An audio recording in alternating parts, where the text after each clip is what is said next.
सासे सुबुङा थांनानै थानो थाखाय थैनि जोबोद गोनांथार जायो। मानोना थै गैयाब्ला मानसिया थांनानै थानो हाया। सासे गोग्गो सुबुङा सासे बेरामि एबा थैनि आंखाल जानाय सुबुंखौ रैखा खालामनो हायो।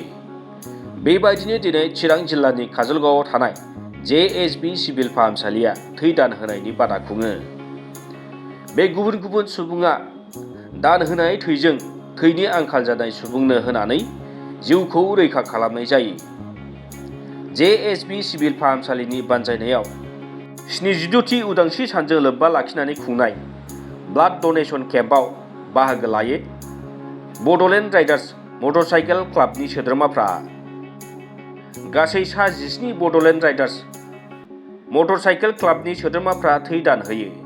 बिथांमोनहा थै दान होनानै गोजोननाय फोरमायनानै थै गोनां जानाय सुबुंफोरनो एसेब्लाबो मदद जागोन होननानै फोरमायो।